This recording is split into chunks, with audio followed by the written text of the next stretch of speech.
আজকে অ্যাপেক্স বাংলাদেশের Sirajganj club district লাইনের একটা সময় একটা বিশেষ অন্যতম ক্লাব ছিল। সেই ক্লাবটি তাদের হাত ধরে তাদের হাতে সিরাজগঞ্জের মাটিতে শুরু হয়েছে।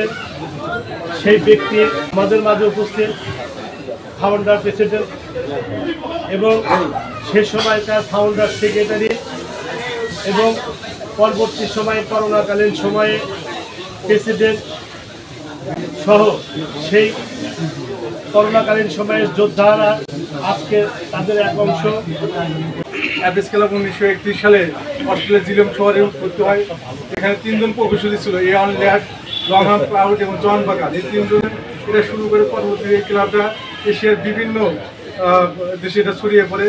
1961 সালে প্রকৌশলী সুলেমানের নেতৃত্বে এটা বাংলাদেশে আসে এবং বাংলাদেশের প্রতিটা জেলা শহরে আমাদের প্রায় 140-এর অধিক ক্লাব রয়েছে।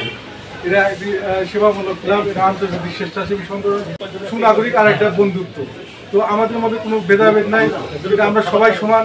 এটা আমরা সাধারণত সেবায় বিশ্বাসী। ইতিমধ্যে প্রথমে আমরা একটা সেবা করেছি, আমরা মুলিবাড়ি মাদ্রাসাতে আমরা 25টা কোরআন শরীফ এবং এখানে বৃক্ষরোপণ করেছি। আমরা বলি সুবিধা বঞ্চিত মানুষদের পাশে আমরা থাকবো, কাউকে আমরা ছোট করে কখনো দেখি না।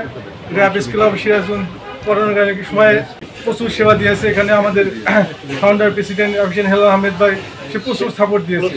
তার এক বন্ধুর মাধ্যমে সে কয়েক লক্ষ টাকা এনে এই ক্লাবে ফান্ড করে দিয়েছে করোনাকালীন টাইমে।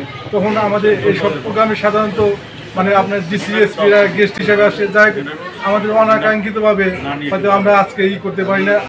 অ্যাপেক্স ক্লাব অফ সিরাজগঞ্জ আগামীতে সেই 20-21 কিংবা যে শুরু হয়েছিল 17, 18, 19 সেই ধারাবাহিকতা ইনশাআল্লাহ 25 থেকে শুরু হবে। সবাইকে অ্যাপেক্স ক্লাব অফ সিরাজগঞ্জের পক্ষ থেকে অনেক অনেক ধন্যবাদ ও কৃতজ্ঞতা জানিয়ে আমার বক্তব্য শেষ করছি।